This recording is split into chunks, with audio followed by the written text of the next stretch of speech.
Cerita berlatar waktu abad 500 sebelum Masehi, tepatnya pada masa peradaban Mesir kuno, jauh sebelum piramida berdiri.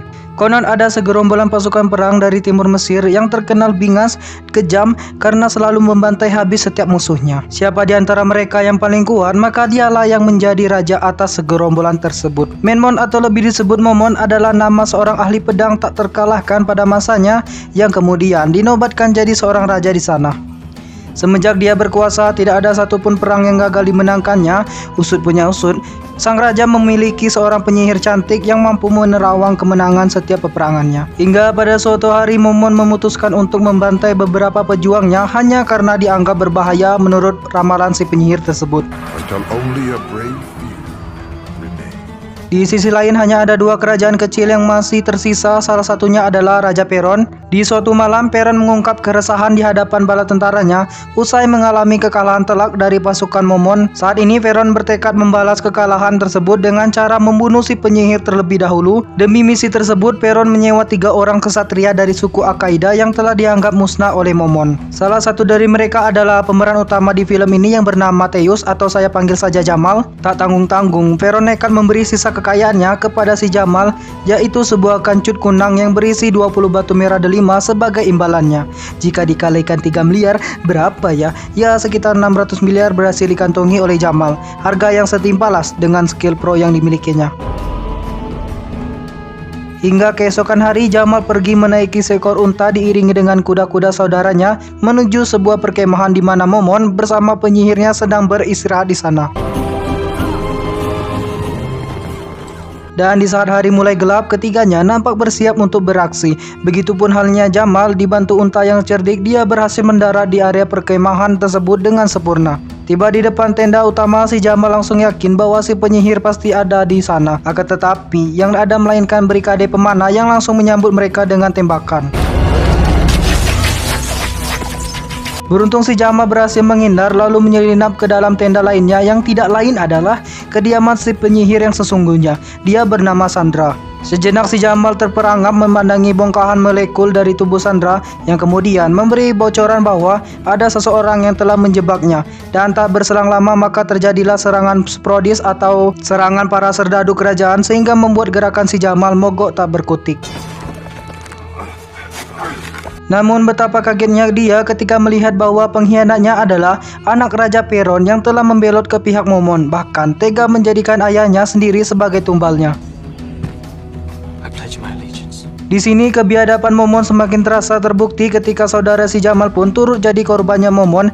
Inilah yang kemudian menarik simpati Sandra untuk mempengaruhi keputusan Momon untuk membinasakan si Jamal pada malam itu juga. Alhasil hanya hukuman ringan saja yang diterimanya dan kemudian dibebaskan oleh seorang pria kecil yang saat itu mendapat hukuman yang sama. Namun lama-lama Momon pun sadar bahwa hal bodoh yang dilakukannya semalam telah berakibat kaburnya seseorang yang justru adalah musuh yang paling berbahaya baginya.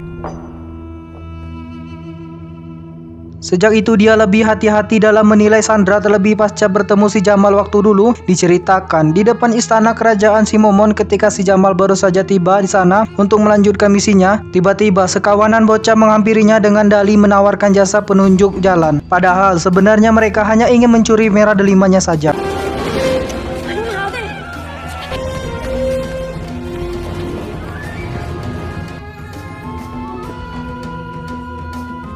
Namun dengan terpaksa si bocah akhirnya harus menunjukkan keberadaan si Momon saat itu juga jika ingin mendapatkan hadiahnya. Di sisi lain Momon sedang berlatih ketakasan di sebuah halaman.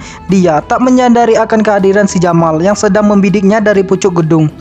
Hingga terjadilah sebuah insiden kecil di mana Jamal harus menyelamatkan bocah tadi karena dituduh mencuri merah delima yang telah dihadiahkannya.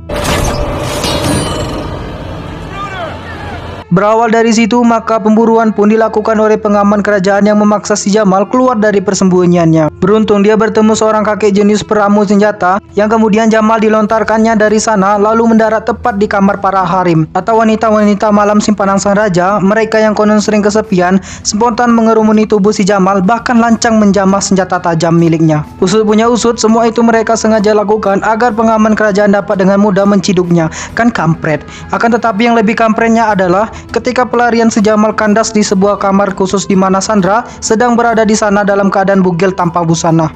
Well, are you gonna try to kill me or just stare at me? Tanpa pikir panjang, si Jamal pun sigap menyuliknya lalu membawanya pergi keluar istana. Hingga saat Momon tahu Sandra telah dibawa, maka diutuslah para serdadu untuk melaksanakan pengejaran. Akan tetapi badai gurun yang datang secara tiba-tiba memaksa mereka memasuki sebuah lorong gua yang si Jamal gunakan untuk bersembunyi. Maka di situ terjadilah pertarungan hebat di mana satu persatu personel serdadu tumbang, bahkan berikut komandannya. Akan tetapi si Jamal terkena tusukan panah si komandan yang sebelumnya telah Momon lumuri dengan racun kalajengking. Hingga malam tiba, si Jamal masih belum sadar akibat racun tersebut. Beruntung malam itu Sandra masih setia bersamanya. Bahkan dengan tulus hati dia nekat mempertaruhkan nyawanya demi menyelamatkan si Jamal.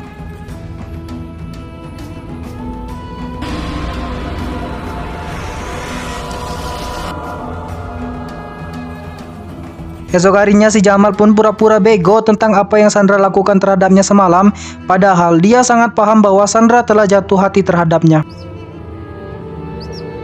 Singkat cerita, utusan raja mengirim pesan untuk memberitahu Raja Momon atas kegagalan para serdadunya.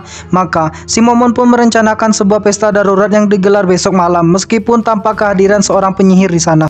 Tomorrow night we feast to celebrate our impending victory.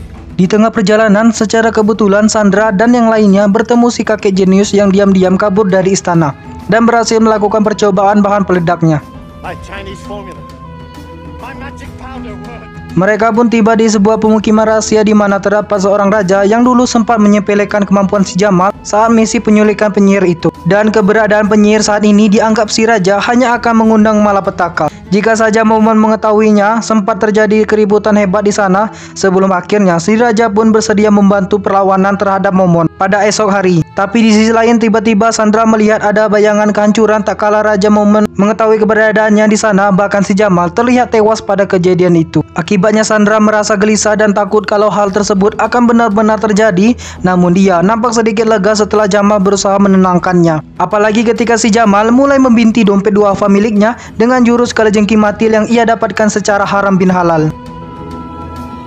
Lalu ketika esok hari tiba-tiba si Jamal cukup terkejut sebab bikang yang ditindinya semalam saat ini sudah kembali ke istana. Alhasil si Jamal dan yang lainnya sepakat untuk segera menyusul Sandra ke istana.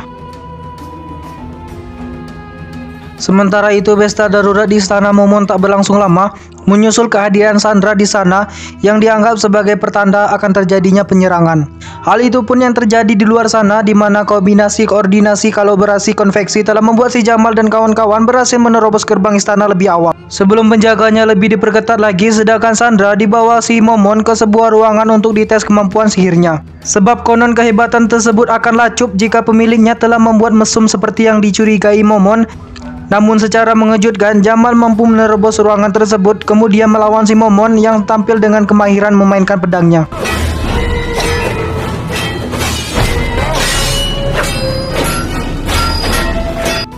Tak lama berselang, pertarungan pun meletus hampir di setiap ruangan istana. Bahkan si kakek jenius bersama si kerdil sudah siap dengan kantung-kantung bom untuk mereka ledakan saat itu juga. Maka dengan kekuatan otot dan dorongan hasrat melindungi Sandra, si Jamal pun mampu bertahan di setiap sebilah panah yang menancap tepat di punggungnya.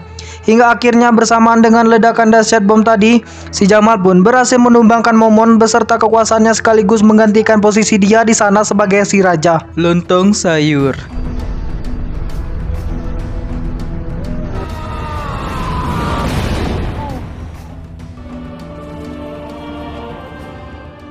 Tamat ending yang sangat menegangkan.